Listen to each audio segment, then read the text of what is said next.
ओम नमः सिद्धिभ्यः नमो अरिहन्ताणं नमो सिद्धाणं नमो आयर्याणं नमो उवज्झायाणं नमो रोय सव्वसाहूणं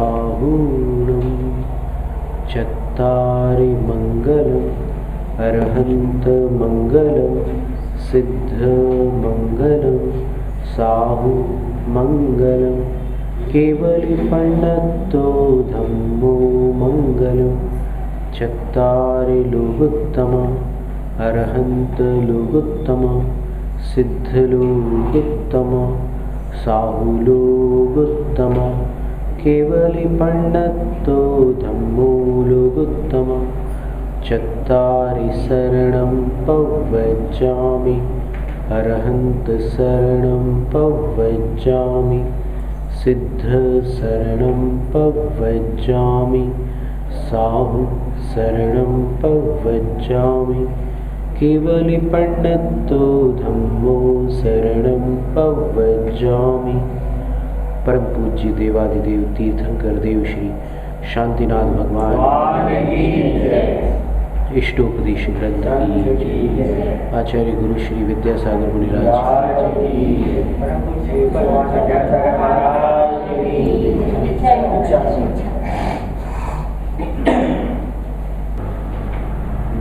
यस्य स्वयं स्वभावाप्ति प्रभावे कृत्स्नकर्मणः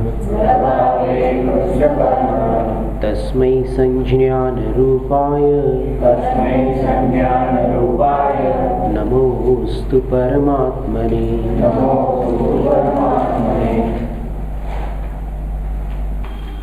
ध्यान, ध्याता, ध्येय और ध्यान का फल, ये जो विभाग था, इसमें ध्याता जो है वो करता है, ध्येय जो है वो कर्म है, ध्यान जो है वो क्रिया है और फिर ध्यान का फल है। तो इसमें कर्ता, कर्म, क्रिया और कर्म फल, इन सब का विभाग जैसे पूजा में होता है, दान में होता है, अनेक प्रकार की क्रियाओं में होता है।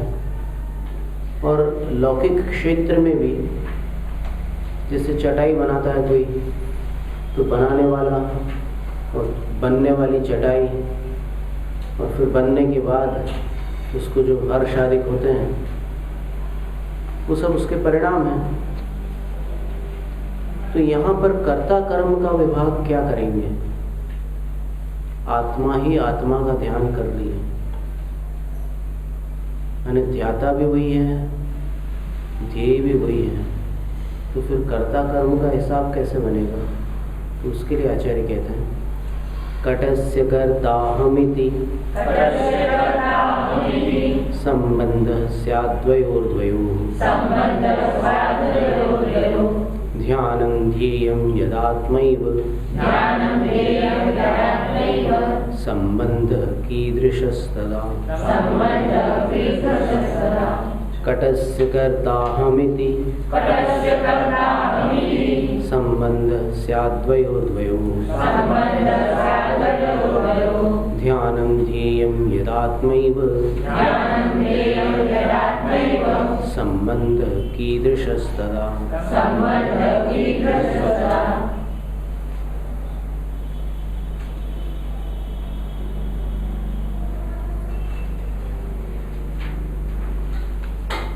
कटस्य अहम कर्ता,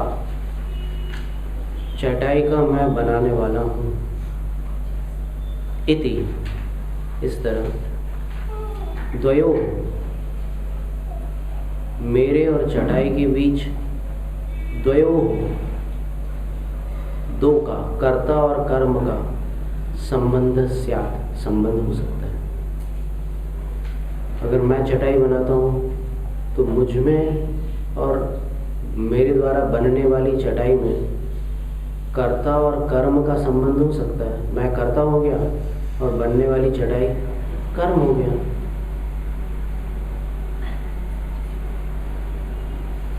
यदा जब ध्यानम ध्येयम आत्मा एव, जब ध्यान और ध्येय दोनों आत्मा ही है, तदा तब कीदृश संबंध, कैसा संबंध हो सकता है? संबंध तो हमेशा एक से अधिक वस्तुओं में हुआ करता है, एक में संबंध की चर्चा ही नहीं होती। इसीलिए अध्यात्म में षट कारक होते हैं, व्याकरण में सप्त कारक होते हैं। व्याकरण में कर्ता, कर्म, करण, संप्रदान, अपादान, संबंध और अधिकरण, ये 7 कारक होते हैं। और अध्यात्म में कर्ता, कर्म, करण, संप्रदान, अपादान और अधिकरण, संबंध कारक होता ही नहीं, क्योंकि संबंध 2 में होता है या 2 से अधिक में होता है, एक में संबंध की कोई चर्चा ही नहीं बनती। इसलिए यहाँ पर ध्यान, ध्येय और ध्याता जब तीनों एक ही है, तो इसलिए ये संबंध वाली चर्चा यहाँ पर नहीं आएगी। और संबंध ही बंधन का कारण है। अपन जितने संबंधित होते जाते हैं उतने ही बंधित होते जाते हैं, क्योंकि निर्मोह संबंध हो नहीं पाता। और जहां भी संबंध बनता है मोह के कारण, उस संबंध में ममत्व भाव उत्पन्न हो जाता है। इसलिए आचार्य महाराज सार की बात कहते हुए 26वें काव्य में क्या कह रहे हैं? बध्यते मुच्यते जीवः सममो निर्ममः क्रमात् तस्मात् सर्वप्रयत्नेन निर्ममत्वं विचिन्तयेत्। बध्यते मुच्यते जीवः सममो निर्ममः क्रमात् तस्मात् सर्वप्रयत्नेन निर्ममत्वं विचिन्तयेत्। समम जीव बध्यते और निर्मम जीव मुच्यते। क्रमातिक्रम से ऐसा लगाना इसका अर्थ कि बध्यते मुच्यते जीव, बध्यते सममो जीव, जो समम, मम सहित है।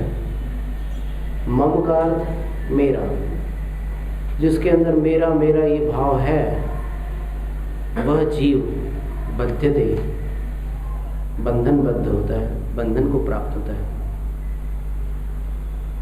और निर्मम जीव, जो उस मम से निष्क्रांत है, परे है, मेरा कुछ नहीं है, जिसको, जो किसी चीज को मेरा मेरा नहीं करता, वह मुच्यते, छूट जाता है। तस्मात्, इसलिए सर्व प्रयत्नेन, पूर्ण पुरुषार्थ से, निर्ममत्वं विचिन्तयेत्, निर्ममत्व का विचार करना योग्य है।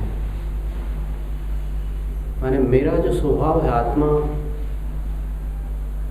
के स्वभाव का चिंतन करो तो कुछ भी नहीं है। निवृत्ति रूपम यतस्तत्वम, सब छोड़ने रूप ही मेरा स्वभाव है। किसी को पकड़ना मेरा स्वभाव नहीं है। ये तो मोह का काम है, पकड़ना, और वो पकड़ता है तो आत्मा बंधन से जकड़ जाती है।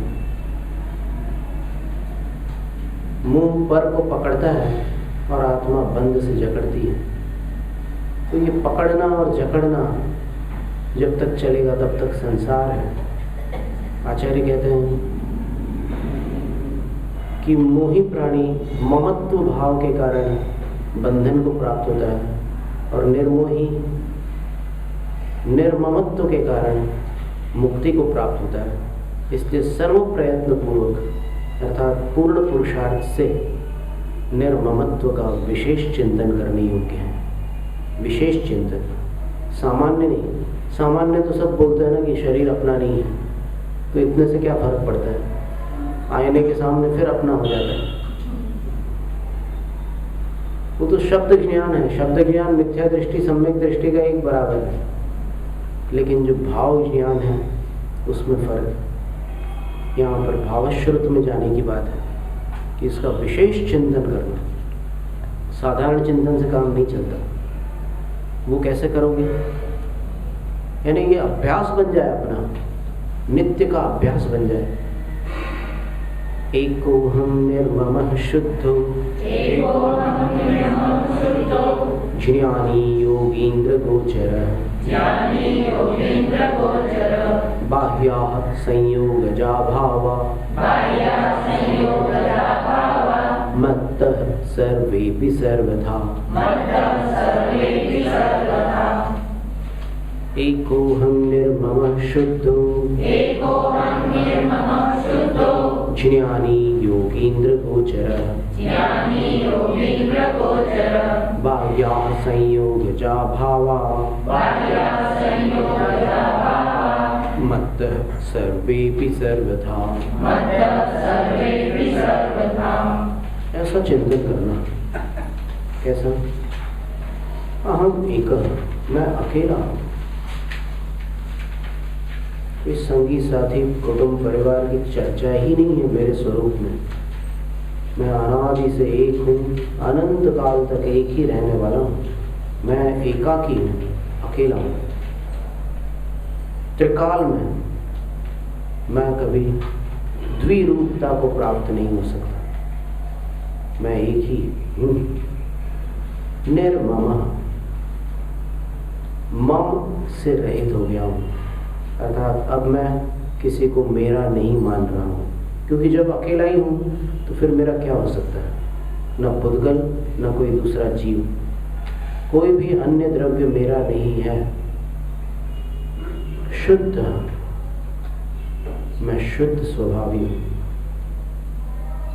वास्तव में ये कुछ नए होता है। द्रव्यार्थिक नए में भी एक भेद है, पर्यायार्थिक नए में भी एक ऐसा भेद है कि जिससे आत्मा को आज इस बंधनबद्ध दशा में भी शुद्ध दृष्टिगोचर किया जा सकता है, शुद्ध पहचाना जा सकता है। जैसे हमने एक बार दृष्टांत दिया था जबलपुर में कि वैज्ञानिकों के लिए जल यानी H2O, H2O के सिवाय वो जल को और कुछ नहीं समझते। उसके अंदर जो मिनरल्स हैं, जो केमिकल्स हैं, जो पॉल्यूशंस हैं, वो सब जल नहीं है, वो मिलावट है। जल क्या है? H2O। इसी प्रकार जब ज्ञानी जीव भेद विज्ञानी बनकर, वो तो भौतिक वैज्ञानिक है, ये भेद वैज्ञानिक बनकर जब आत्मा की ओर नजर डालता है तो आत्मा का फॉर्मूला क्या दिखाई देता है? शुद्ध चैतन्य स्वरूपी सच्चिदानंदमय आत्मा है। त्रिकाल में, संसार अवस्था में न हो और सिद्ध अवस्था में हो, ऐसा नहीं। निगूढ़ से लेकर सिद्ध पर्याय तक सब अवस्थाओं में आत्मा सच्चिदानंदमय ही है, ये शुद्ध ने कहता है। अब ये कैसे संभव है? तो इसके लिए दो प्रकार से अपन विचार कर लें। एक तो संयोग में पृथकता के दर्शन करके, और एक पृथकता में संयोग का निराकरण देखकर। अब दोनों शब्दों में आप थोड़ा सा घबरा रहे होंगे, लेकिन घबराने की कोई बात नहीं है। इस प्रक्रिया में अपन जाएंगे तो फिर समझ में आ जाएगी बात। देखो, संयोग में पृथकता को कैसे देखना, उसी वैज्ञानिक की भांति। जैसे वो फल के पानी को भी H2O देखता है, नल के पानी को भी H2O देखता है, नाली के पानी को भी H2O देखता है, नहर के पानी को भी H2O देखता है, कुएं के पानी को, बावड़ी के पानी को, समुद्र के पानी को, तालाब के पानी को, बरसात के पानी को, ओस के पानी को। जितने जल है, जल मात्र को वो H2O देखता है। उसके साथ किसका संयोग है उस पर ध्यान न देते हुए, संयोग में भी उस जल की पृथकता का दर्शन करते हुए वो H2O देख लेता है। यद्यपि उसके साथ संयोग में बहुत सारा मिश्रण है, वो मिश्रण असत्य नहीं है, लेकिन फिर भी ये एक दृष्टि है जो उस मिश्रण में से भी शुद्ध को देखने में समर्थ है। जैसे आम है, आम में जल है कि नहीं है? वरना रस ही नहीं होता उसमें। रस तो उसके और तत्वों के साथ मिश्रित परिणमन का नाम है। इसी तरह जामफल में भी, अमरूद में भी, गुलाबी में भी, संतरे में, मौसम्बी में, सभी में जल है। सब्जियों में भी जल है, लेकिन उस जल को पृथक न देखने के कारण अपन संतरे के रस को संतरे का रस बोलते हैं, मौसम्बी के रस को मौसम्बी का रस बोलते हैं। कोई आपत्ति नहीं है, जिस नए से बोलते हैं उस नए से बिल्कुल सच बोलते हैं, गलत नहीं है। लेकिन जब जल की बारी आएगी विचार करने में, तब उसमें जल कितना है, इस प्रश्न का उत्तर क्या होगा? जितने % शुद्ध जल है उतना ही जल उस फल में है। बाकी जो भी मिश्रण है, ग्लूकोज है, फ्रुक्टोज है, विटामिन सी है और बहुत सारे मिनरल्स भी हैं उसमें। बहुत सारी चीजें मिश्रित है फल के रस में, लेकिन वो जल नहीं है। ये समझ में आ रहा है? तो जो जल नहीं है उसको जल में क्यों गिना जाए? जल को गिनते समय अजल को जल में न सम्मिलित करके ही गिना जाएगा। इसी तरह शुद्ध न एक दृष्टि है भेद विज्ञानी जीव के पास पाए जाने वाली, जिससे वो आत्मा को ही आत्मा देख रहा है, अनात्मा को आत्मा में शामिल नहीं कर रहा है। अनात्मा मिलावट से बनने वाली कोई भी पर्याय क्यों न हो, आत्मा नहीं है, शुद्ध आत्मा तो नहीं है।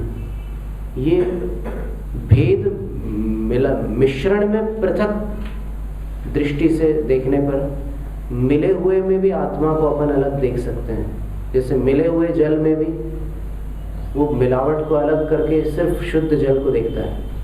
अब इसके बाद दूसरा उपाय ये है कि यदि आत्मा मिलावट रूप होती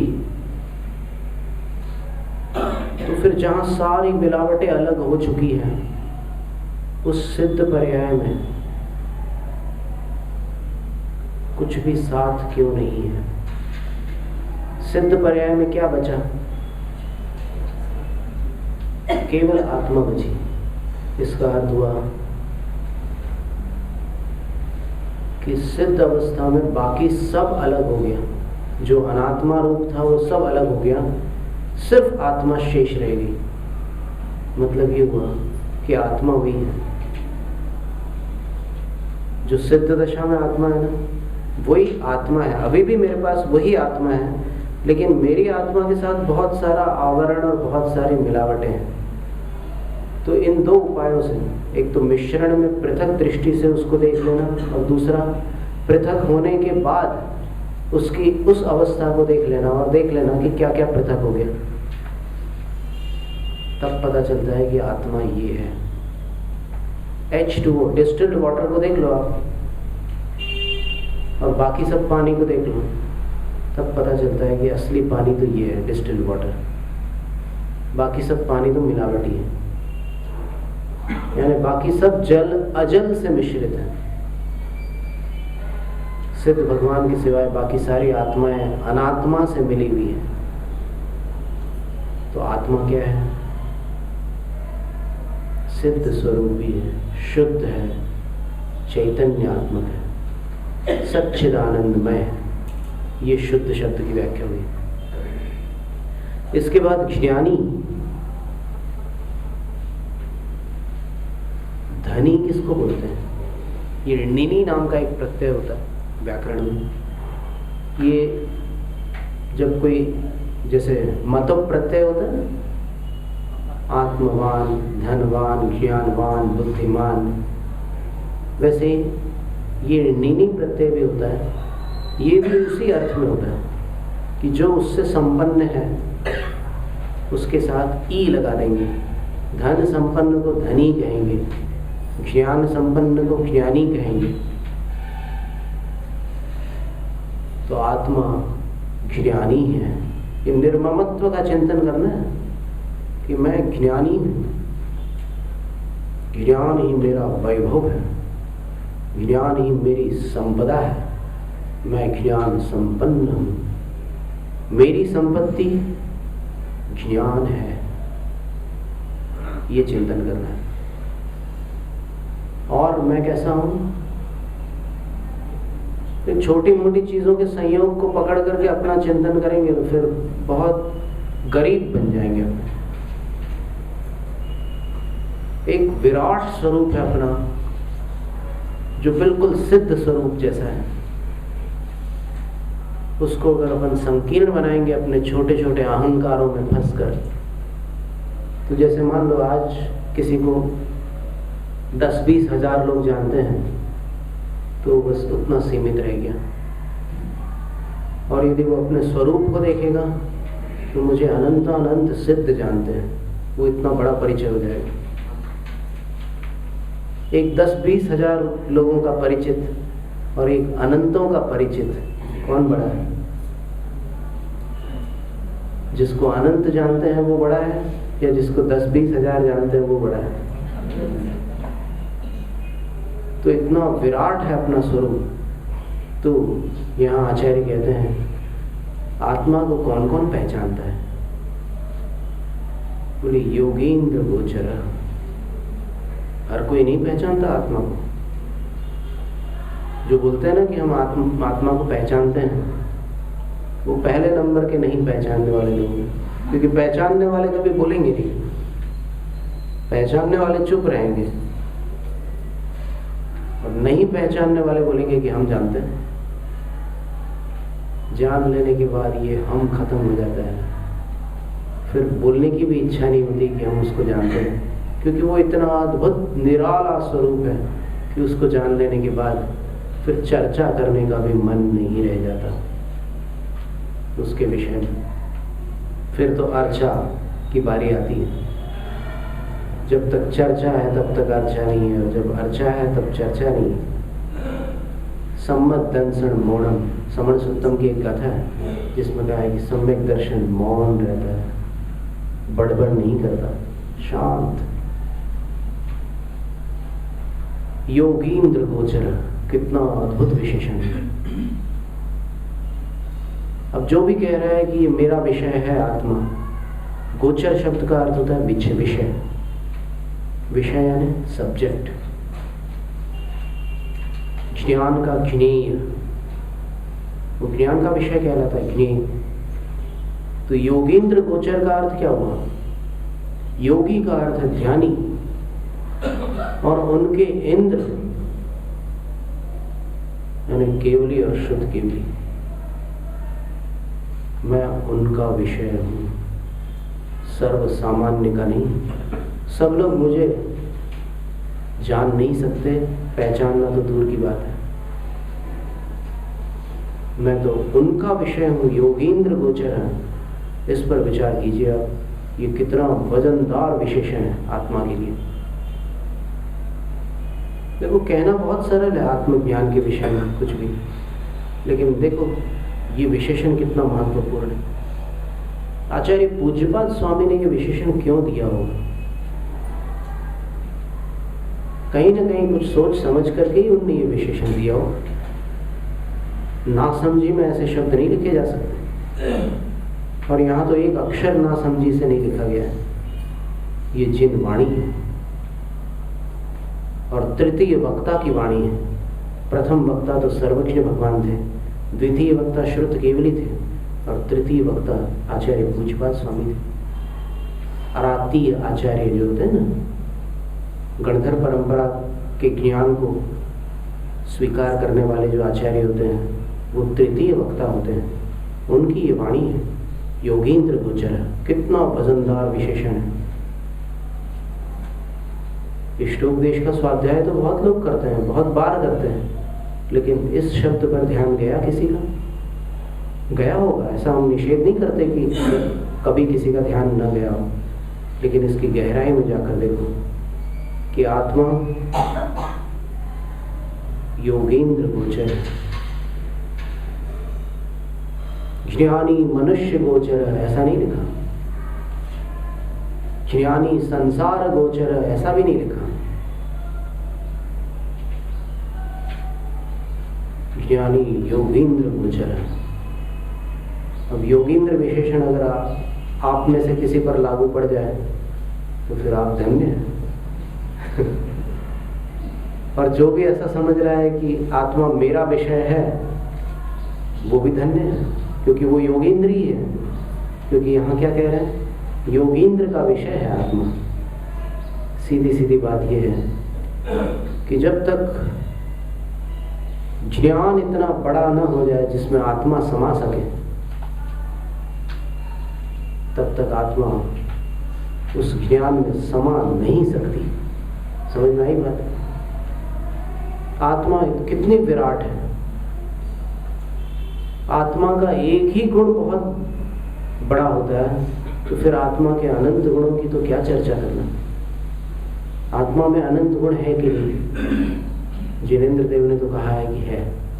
अपन मान ले तो अपने लिए है, ना माने तो फिर नहीं है अपने लिए। पर अपन मानेंगे, भगवान की बात को कैसे अमान्य कर दें? तो आत्मा में अनंत गुण है। उन अनंत गुणों में एक ज्ञान गुण को अपन पकड़ लो, उस ज्ञान गुण की सबसे उत्कृष्ट पर्याय को ले लो। क्या नाम है उसका? केवल ज्ञान। अनंत का एक अंश केवल ज्ञान है, यानी आत्मा का अनंतवा भाग है केवल ज्ञान। गुण गणना की अपेक्षा से विचार करिए आप। नहीं आ रहा समझ में? आत्मा में अनंत गुण है, अनंत गुणों में से एक गुण ज्ञान गुण है, और ज्ञान गुण की एक पर्याय केवल ज्ञान।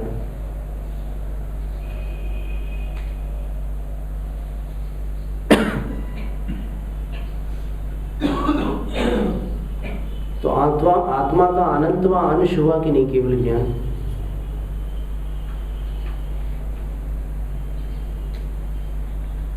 केवल ज्ञान के बराबर भी जिसका ज्ञान नहीं है, वो संपूर्ण आत्मा को कैसे जान सकता है? बात समझ में आई? केवल ज्ञान का अनंतवा अंश भी नहीं होगा आज जो अपने पास ज्ञान है, वो अनंत ज्ञान है। और अपना ज्ञान, पीछे कौन बैठा है ये भी नहीं पता, और पता है तो उसने कौन से कलर्स पहने हैं ये नहीं पता, अथवा उसके जेब में क्या है ये नहीं पता, पर्स में क्या है ये नहीं पता। इतने छोटे से ज्ञान में इतनी बड़ी वस्तु समा सकती है क्या? जस्ट कल्पना करके देखो, युक्ति से सोचो, दुराग्रह से कोई सार नहीं निकलता।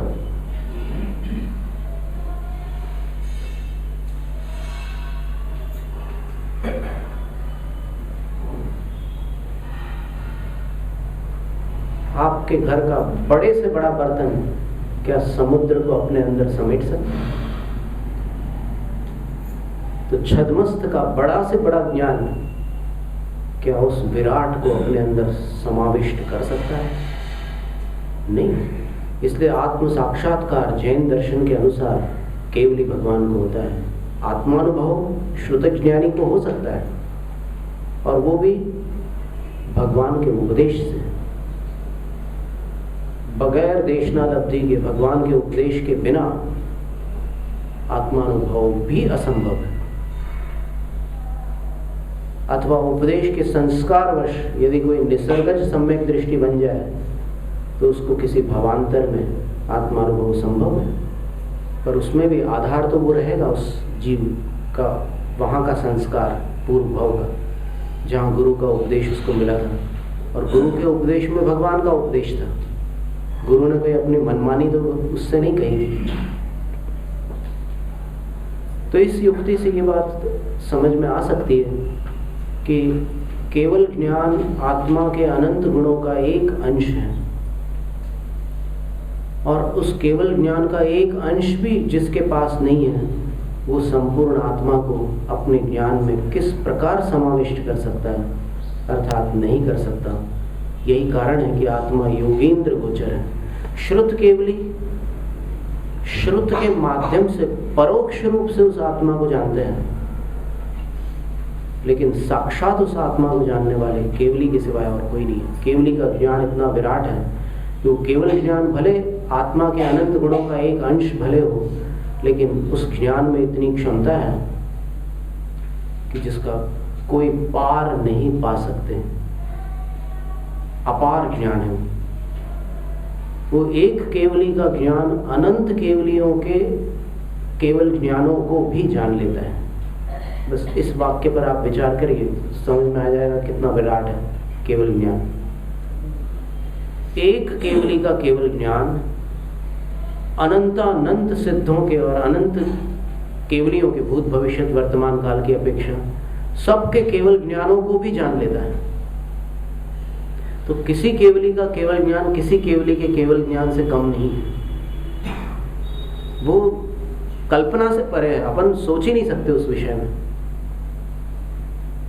कैसे आप उसको विचारों में कैसे समाविष्ट करोगे? एक केवली अनंत केवलियों के केवल ज्ञान को जान रहे हैं, उनका केवल ज्ञान अनंत केवलियों के केवल ज्ञान को जान रहा है। क्या विशाल ज्ञान है। तत्कालिकेव सव्वे सर्वसद्भूता हि पज्जयातासिम वट्टन्ते ते नाणे विशेषतो तत्वजारेण। आचार्य कुंदकुंद स्वामी ने प्रवचन सार की 37वीं गाथा में ये बात कही है कि वर्तमान के समान सब द्रव्यों की सर्वकालीन समस्त पर्याय केवली भगवान के उस केवल ज्ञान में एक साथ प्रत्यक्ष दिखाई देती है।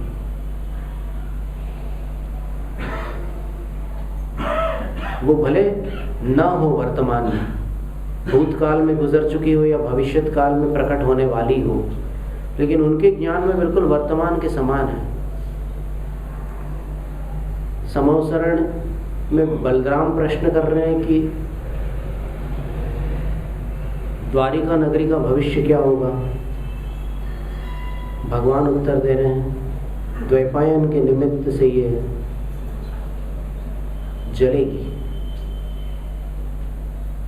जलेगी। ये भाषा बलराम को समझाने के लिए है।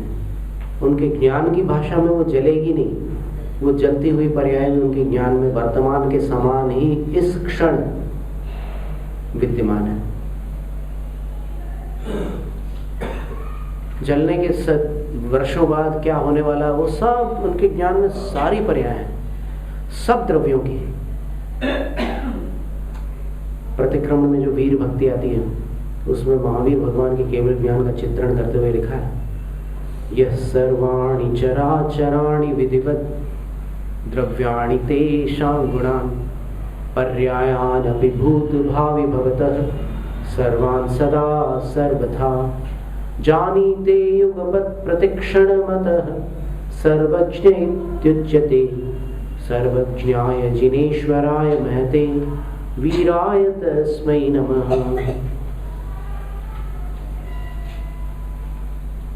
वीर प्रभु महावीर स्वामी सर्वज्ञ क्यों कहलाते हैं?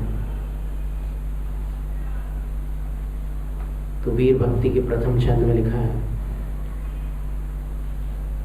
कि यह जो चराचराणि, चर और अचर,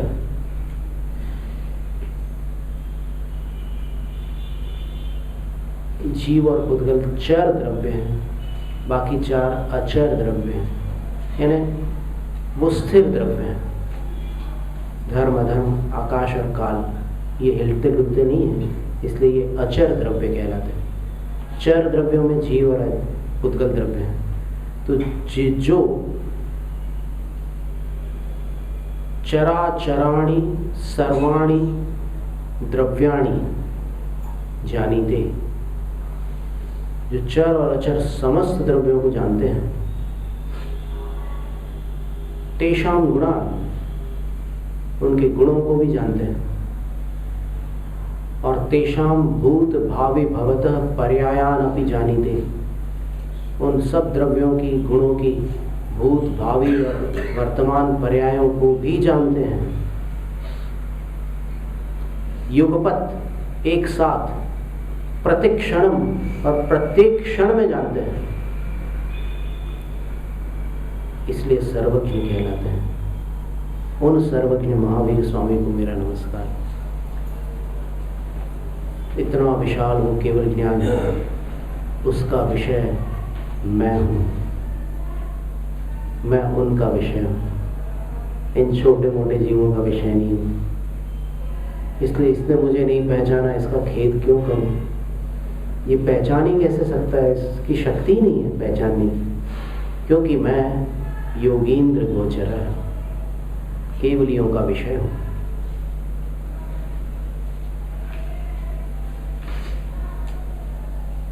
सर्वेपि संयोगजाः भावाः, और सब के सब, सर्वे अपि, सभी, संयोगज भाव, पर द्रव्य के संयोग से जनित भाव है। वो भाव कर्म रूप भाव भी हो सकते हैं, और भी विभिन्न प्रकार की पर्याय हो सकती हैं। वे सब मत्तः सर्वथा बाह्या, मुझसे सर्वथा बाह्य अर्थात पर है, भिन्न है। जितने भी संयोगी भाव हैं वो शुद्ध नए की अपेक्षा आत्मा के नहीं है, इसलिए आत्मा से भिन्न है। ठीक है ना? नयों की अपेक्षा लगा लेना। तो जितने भी ये संयोज भाव, राग द्वेष मोह, फिर सुख दुख हर्ष विषाद, ये सब संयोगज भाव मुझसे भिन्न है, सर्वथा भिन्न है उस नए से, शुद्ध नए से। ये निर्ममत्व का चिंतन है। सिर्फ एक इस श्लोक को लेकर प्रातः काल थोड़ी देर आप चिंतन में चले जाएं तो निर्ममत्व का चिंतन हो गया। विशेष रूप से ये निर्ममत्व के चिंतन की प्रेरणा है आचार्य महाराज की। सर्व प्रयत्नेन, पूर्ण पुरुषार्थ के साथ ये चिंतन करना है कि मैं एकाकी हूं। फिर संबंध से होने वाले सारे संकल्प विकल्प शांत, मैं अकेला हूं, निर्मम, मेरा कुछ नहीं है, मैं शुद्ध हूं, ज्ञान मेरा वैभव है, मेरी संपदा ज्ञान है, और मैं केवलियों का विषय हूं। कोई और मुझे ना पहचाने तो मेरा क्या बिगड़ता है? वो तो पहचानते हैं ना मुझे। 13वें गुणस्थान में आज इस पृथ्वी पर 8,98,502 13वें गुणस्थान वर्ती केवली भगवान है। और 14वें गुणस्थान में होंगे तो भी कुछ इन्हें के नहीं हो सकते हैं, और वो अंतर मुहूर्त के लिए रहते हैं 14वें गुणस्थान। 13वें गुणस्थान का समय बहुत लंबा रहता है सामान्य रूप से। तो उतने सारे केवली मुझे पहचान रहे हैं। तुम्हें कौन पहचानता है? अरे मुझे लाखों पहचानते हैं। बिल्कुल सही बात है, लाखों केवली तो पहचान ही रहे हैं। 8,98,502 लाखों ही थोड़े। और सिर्फ अरिहंत पहचान रहे हैं या सिद्ध भी? सिद्ध तो और बड़े बाबा हैं, उन्होंने तो 8 कर्मों का क्षय किया है, अरिहंतों ने तो 4 का किया है। तो सिद्ध कितने हैं? अनंत। तो वो अनंत सिद्ध भी मुझे पहचानते हैं, तो फिर अब मैं दूसरे पहचानों के चक्कर में क्यों पड़े? और लोग मुझे पहचान ले, ये पहचान ले, वो पहचान ले। अरे क्या फर्क पड़ने वाला है? और वो किसको पहचानेंगे? वो किसी छवि को ही पहचानने वाले लोग हैं। यहाँ वाले जितने लोग हैं वो सब छवियों को पहचानने वाले हैं, वो अंदर की चीज को पहचान नहीं सकते, क्योंकि आत्म साक्षात्कार करने वाले योगींद्र केवली भगवान है। क्या अद्भुत आत्मा का स्वरूप है। पर उस वैभव को भूला हुआ है संसारी जीव, वो मेरे तेरे में फंसा हुआ है। 24 घंटे मैं तू मेरा तेरा, मैं तू मेरा तेरा। देखना कहीं भी आप बैठे रहो, आप चेक करना इन चार में से कहाँ फिट हो रहा है मेरा विचार। मैं तू मेरा तेरा, इन चारों में से कहीं ना कहीं कुछ ना कुछ सेट होगा।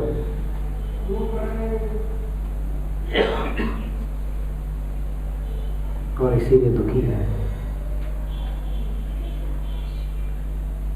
स्वभाव से बाहर भटकेगा तो सुख कहाँ मिलेगा? सुख तो अंदर है और बाहर खोज रहा है। एक ऐसा ही किस्सा आता है कि एक माझी की सुई गुम गई थी, तो फिर ढूंढ रही थी अंधेरे में, मिल नहीं रही थी। एक जवान बोलता है कि उजाले में ढूंढो माझी, वहां अंधेरे में क्या मिलेगा? तो वो बाहर चली गई, स्ट्रीट लाइट जहाँ चालू थी वहां उजाले में ढूंढने लगी।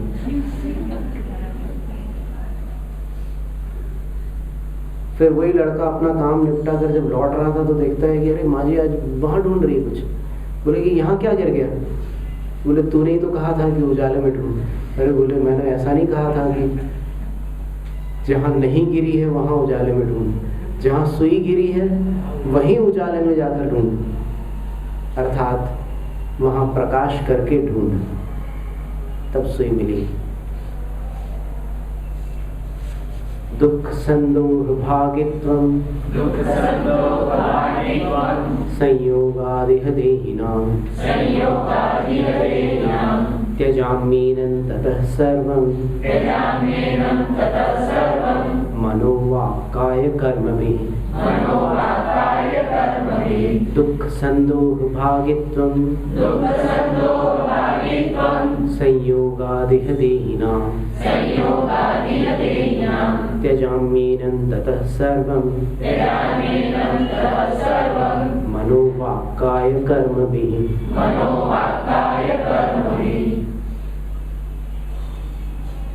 दुख संदोह भागित्वं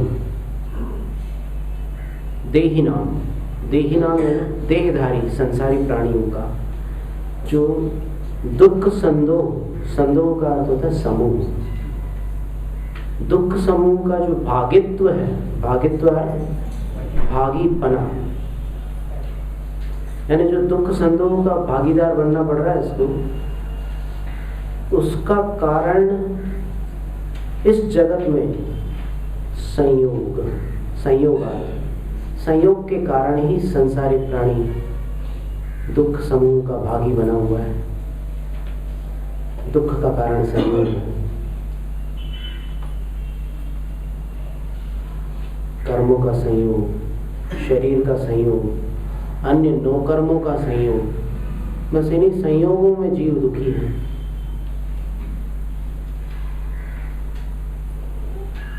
इष्ट जन का संयोग हो गया, फिर वियोग हो जाए तो दुखी हो जाता है। अनिष्ट जन का संयोग हो गया, वियोग न हो रहा हो तो दुखी होता है। तो दुख की जड़ संयोग है, संयोगों के कारण जीव दुखी है।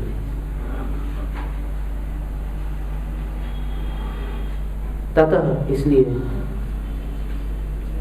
एनम सर्वम संयोगम, इस समूचे संयोग का मैं मनोवाक्काय कर्म भी त्यजामी, मन वचन काय की चेष्टाओं से त्यजामी, त्याग करता हूँ। देखिए ध्यान में जाना हो तो फिर भूमिका बनानी पड़ती है, भूमिका बनाना आवश्यक है। तो फिर ये भूमिका बन रही है ध्यान में जाने की कि संयोग के कारण जीव दुखी होते हैं। संसार में जितने जीव, इस संसार में, इस जगत में, देहिनाम दुख संदोह भागित्वं संयोगात्, तो संसारी प्राणियों के दुख समूह का भागी बना संयोग के कारण। ततः इसलिए मैं एनम सर्वम, इस समूचे संयोग का मनोवाक काय कर्म भेद त्यजामि, मन वचन काय की चेष्टाओं से त्याग करता हूँ। अर्थात मन की चेष्टा में मैं किसी संयोग को नहीं अपनाऊंगा, वचनों से भी किसी का संयोग नहीं करूंगा, और शरीर की चेष्टा से भी संयोग से बचूंगा।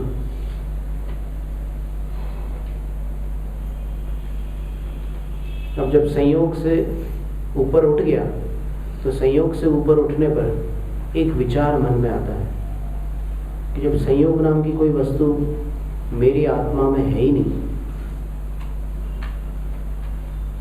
ये मेरे पिछले दोष का परिणाम है कि मेरे साथ कर्म और नोकर्म है, लेकिन निश्चय से तो मैं अकेला ही हूँ।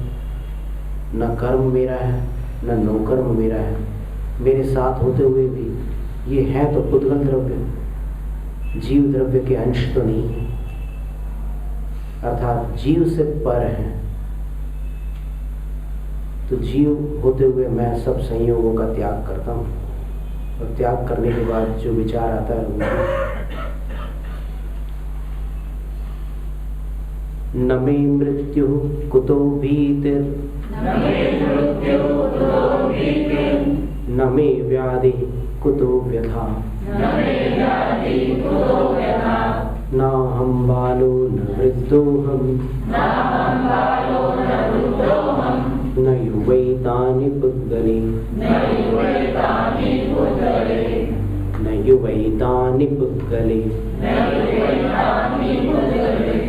न मे मृत्यु कुतो भीतिर, न मे व्याधि कुतो व्यथा,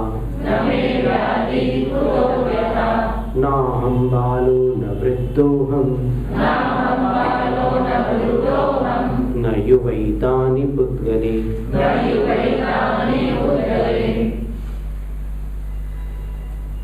न मे मृत्यु, मेरी मृत्यु नहीं है, क्योंकि मैं तो मैं हूं, चाहे इस शरीर में रहूं या उस शरीर में जाऊं, मेरा तो अंत होना नहीं है। मैं तो शाश्वत हूं, अविनाशी हूं, त्रिकाली हूं, मेरी मृत्यु नहीं है। पर्याय का अंत अवश्य होता है, और उसका लोक में नामकरण मृत्यु के रूप में किया जाता है कि अमुक व्यक्ति की मृत्यु हो गई। व्यक्ति की मृत्यु हो गई होगी, लेकिन जीव तो अमर है। न मैं मृत्यु, मैं जीव हूं इसलिए मेरी मृत्यु नहीं है। तो भीति कुतः, डर किससे? जब मौत नहीं है तो डर किससे? और न में व्याधि, शरीर के रोग को व्याधि कहते हैं, और मन की पीड़ा को आदि कहते हैं। आदि व्याधि, आदि का अर्थ मानसिक व्यथा, आदि स्यान मानसी व्यथा, अमरकोश में आदि का अर्थ मानसिक व्यथा, और व्याधि शारीरिक व्यथा, शारीरिक रोग आदि। तो न में व्याधि, शरीर ही मेरा नहीं है तो शरीर में होने वाली व्याधि मेरी कैसे हो सकती है? मेरी व्याधि नहीं है, मुझे व्याधि नहीं है, तो व्यथा होता है, फिर व्यथा किससे होगी? अर्थात मैं भय रहित और व्यथा रहित जीव हूं। अहम बालः न, मैं बालक नहीं हूं, क्योंकि बाल्यावस्था शरीर की है, आत्मा की नहीं है। न वृद्धो हम, और मैं वृद्ध नहीं हूं। मैं बालक नहीं वृद्ध हूं, न युवा और न ही युवा हूं। एतानी, ये सब पुद्गले, शरीर में है, पुद्गल में है। क्या सब? मृत्यु, व्याधि, बाल्यावस्था, वृद्धावस्था, युवावस्था, ये सब शरीर में है, आत्मा में नहीं।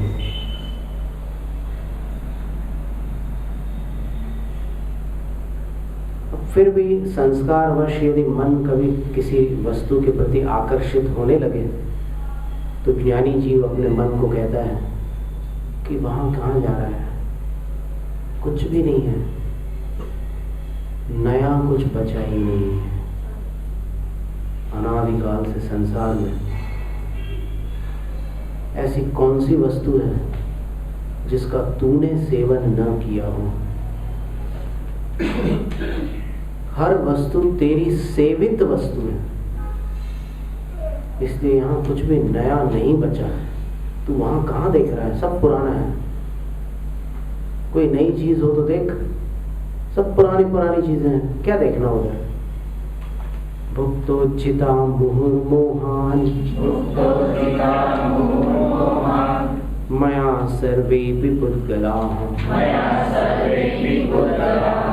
भुक्तोचिता मुहुर्मोहान मया सर्वेपि पुद्गलाः उच्छिष्टेष्वेव तेष्वद्य मम विज्ञस्य का स्पृहा भुक्तोचिता मुहुर्मोहान् मया सर्वेपि पुद्गलाः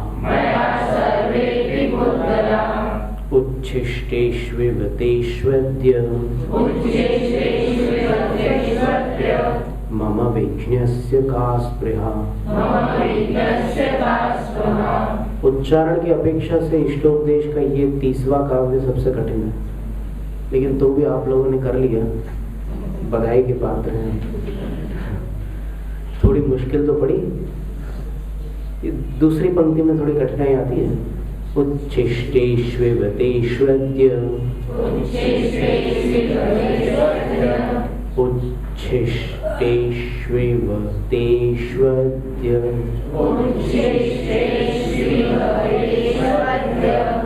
असली में मन में 8 की गिनती लगाना, 8 अक्षर है। 1 2 3 4 5 6 7 8 उच्छिष्टेष्वेव तेष्वद्य। ये सब ट्रिक्स है याद करने की। मम विज्ञस्य का स्पृहा। मम विज्ञस्य, अब मुझे विवेक आ गया है तो मुझ विवेकी की तेषु उच्छिष्टेषु इव पुद्गलेषु का स्पृहा। उन उच्छिष्ट जैसे हो गए पुद्गलों के प्रति क्या स्पृहा, क्या आकांक्षा होगी। मुझ विवेकी की उनके प्रति क्या आकांक्षा हो। किनके प्रति? तो बोले कि मोहात, मोह के कारण, मया मेरे द्वारा, सर्वे भी पुद्गलाः सभी पुद्गल, सारे जड़ पदार्थ मोह के कारण मेरे द्वारा, मोह बार बार, एक बार नहीं बार बार, भुक्तोचिता भोगे गए हैं और छोड़े भी गए हैं। भुक्त यानी भोगे गए, उज्जित यानी त्यागे गए हैं, भोग भोग कर छोड़ दिए गए हैं।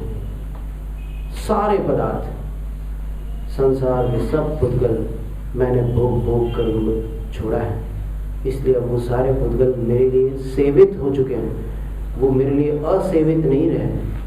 और जो सेवित वस्तु है उसका फिर से सेवन करना उच्छिष्ट सेवन के समान हो गया। उच्छिष्ट का अर्थ होता है जूठन। खा लिया, फिर जो बचा था उसको फेंक दिया, अब वो कैसा था? जूठन था ना। इसमें क्या बोलते हैं गुजराती में?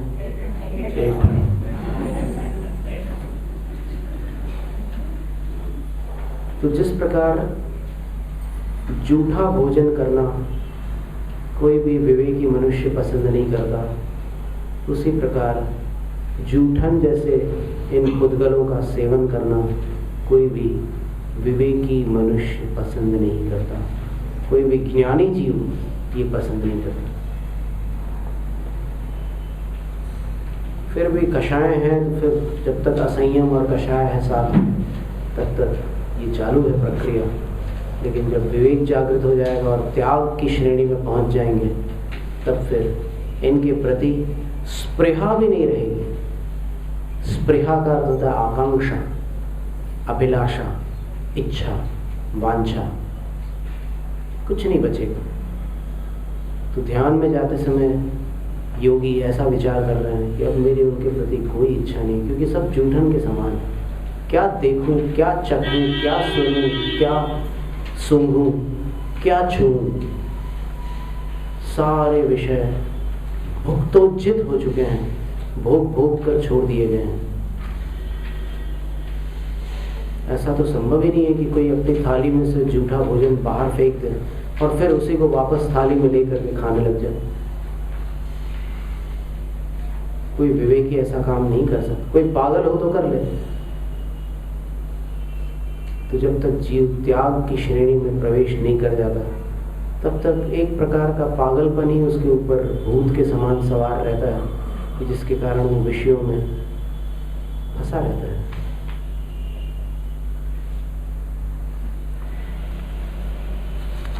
तो इस तरह आज अपन यहाँ तक पहुँचे, फिर धीरे धीरे और आगे बढ़ेंगे।